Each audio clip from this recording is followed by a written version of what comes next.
The woke mind virus is communism rebranded. Well, I mean, that said, because of that battle against the woke mind virus, you're perceived as being right wing. If the woke is left, then I suppose that would be true. But I'm not sure. I think there are aspects of the left that are good. I mean, if you're in favor of, the environment, or, if you want to have a positive future for humanity, if you believe in empathy for your fellow human beings, being kind and not cruel, whatever those values are. You said that you were previously left or center left. What would you like to see in order for you to consider voting for Democrats again? No, I would say that I would be probably left of center on social issues, probably a little bit right of center on economic issues. And that still holds true. Yes, but I think that's probably, half the country. Isn't that? Maybe more. Maybe more. Are you and AOC secretly friends? Or bigger question, do you wish you and her and just people in general of all political persuasions would talk more and with empathy and maybe have a little bit more fun and good vibes and humor online? I'm always in favor of humor. That's why we have a funny mode. But good vibes, camaraderie, humor, like friendship. Yeah, I don't. Well, I don't know AOC. I've only been at one look. I was at the Met Ball when she attended, and she was wearing this dress, but I can only see one side of it, so it looked like "Eat the Itch," but I don't know what the rest of it said. Yeah, something. I'm not sure. Something about the itch. Eat the itch. I think we should have a language model complete. What are the possible ways to complete that sentence? And so I guess that didn't work out well. Well, there's still hope. I root for friendship. Sure, sounds good. More carrotistic.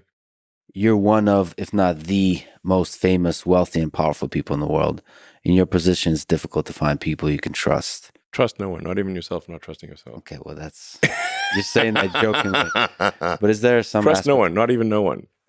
I'm gonna need an hour just to think about that, and maybe some drugs, and maybe grok to help. I mean, is there some aspect of that when just existing in a world where everybody wants something from you? How hard is it to exist in that world? I'll survive. There's a song like that too. I will survive. Were you petrified at first? Okay, I forget the rest of the lyrics. But is there, you don't struggle with this? I mean, I know you survive, but like there's ways. Petrify is a spell in the druid tree. What does it do? Petrify. It turns the monsters into stone. Oh, like literally? Yeah, for like 6 seconds. Well, the seconds. There's so much math in Diablo that breaks my brain. It's like math nonstop. I mean, really, you're like laughing at it, but you don't. It can put a huge amount of tension on a mind. Yes, it can be definitely stressful at times. Well, how do you know who you can trust in work and personal life? I mean, I guess you look at somebody's track record over time, and if they've Data. got I guess you kind of use your neural net to assess, someone. And neural nets don't feel pain. Your neural net has consciousness. It might feel pain when people betray you.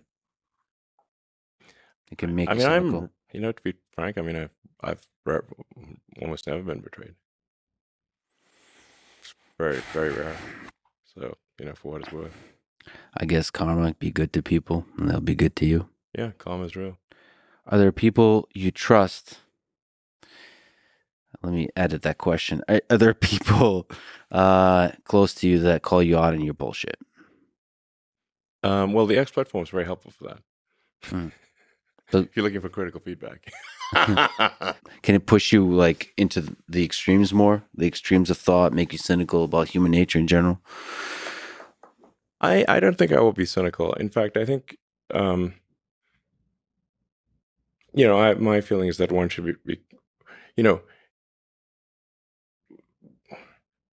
never trust a cynic. The reason is that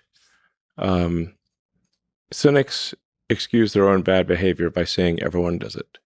Mm-hmm. Because they're cynical. So I always be It's a red flag if someone's a cynic, a true cynic. Yeah, there's a degree of projection there that's always fun to watch from the outside and enjoy the Well, it's just hypocrisy. if, this is an important point that I think people who are listening should bear in mind. If somebody is cynical, meaning that they see bad behavior in everyone, it's easy for them to excuse their own bad behavior by saying that, well, everyone does it. But it's not true.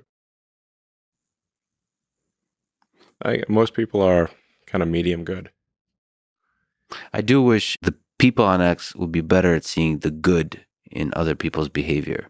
There seems to be a kind of weight towards seeing the negative. Somehow the negative is sexier. Interpreting the negative is sexier, more viral. I don't know what that is exactly about human nature. I mean, I find the X platform to be less negative than the legacy media. You know, I mean, if you read sort of conventional newspapers, just it makes you sad. Yeah, frankly. Whereas I'd say on the X platform, I mean, I really get more laughs per day on X than everything else combined from humans. You know, laughs is one thing. Laughs it overlaps, but it's not necessarily perfectly overlapping with like good vibes and support, like celebrating others, for example. Not in a stupid, Sure. shallow, naive way, but like in an awesome, like, oh, something awesome happened and you celebrate them for it. It feels that is outweighed by shitting on other people. Now, it's better than mainstream media, but it's still... Yeah, mainstream media is almost relentlessly negative about everything. I mean, really, the conventional news tries to answer the question, what is the worst thing that happened on Earth today? Mm-hmm. And it's a big world. So on any given day, something bad has happened. And a generalization of that, what is the worst perspective I can take on a thing that happened? So yeah, I don't know, there's just a strong negative bias in the news. I mean, I think there's a possible explanation for this is evolutionary, where, you know, bad news historically would be potentially fatal. Like there's a lion over there, or there's some other tribe that wants to kill you. Good news, you know, like we found a patch of berries, is nice to have, but not essential. So our old friend Tesla Autopilot, it's probably one of the most intelligent real-world AI systems in the world. Right, you followed it from the beginning.